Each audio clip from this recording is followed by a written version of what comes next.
Many people become their sickness. They carry on the personality of their sickness. So their sickness takes control of their life.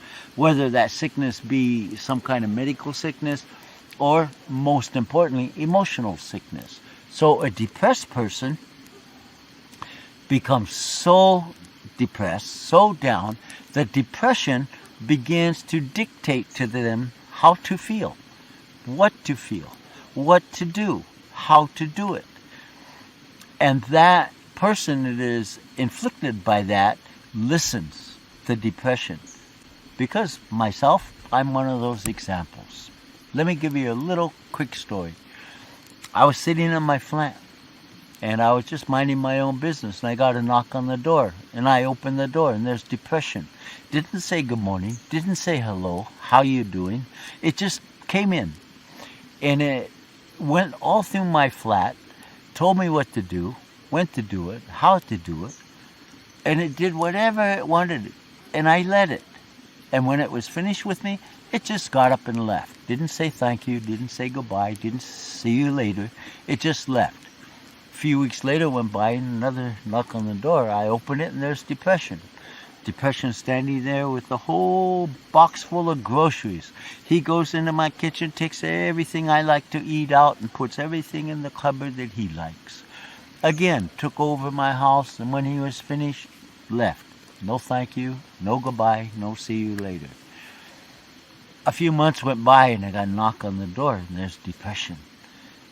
And he's holding a suitcase, clothes, and he goes to my closet, takes out my bright colored shirts, hangs up all his black clothes, makes himself at home, tells me what to do, when to do it, how to do it. And I did it.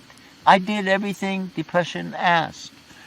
And then in the morning, I was sitting at the table drinking coffee, and depression came in. I knew what depression wanted me to do next, but I already tried it. It didn't work. So I looked depression in the eyes, and I said, sit down. We need to have a talk. And depression came and sat down. And I said, listen, you're welcome to come here anytime you want. Anytime you want to come, you're welcome. But when you do, you have to follow my rules. And with that, depression stood up, looked at me, and said, I respect you.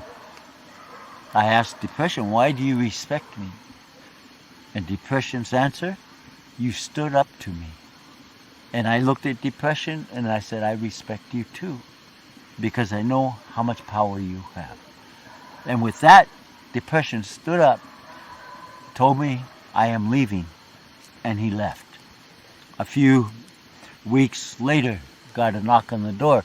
Depression standing there, looked at me. Can I come in? And I said, sure, come on in. We sat down, we had a good cup of coffee. He helped me write a couple good songs on my guitar. I looked at my watch and I said, it's time for you to go. And depression stood up and it left. See, that concept, that story is saying, instead of spending the years that we have fighting, pushing away our feelings, which is a part of us, make friends with your feelings. Make allies with your feelings, not enemies. Because you're only fighting yourself. You're the only one that's going to end up with bruises. Not your feeling, not your emotion. That is a traditional concept, utilizing words, if you will, to fit into something that we deal with every day. People are depressed. People are angry. People are frustrated. People are jealous. People have hatred, rage. Those are feelings and those are emotions. They are a part of us. They are attached to us. So using these concepts, I try to bring the teaching that it's time to surrender. It's time to make friends with your feelings, because making friends with your feelings, you make friends with yourself.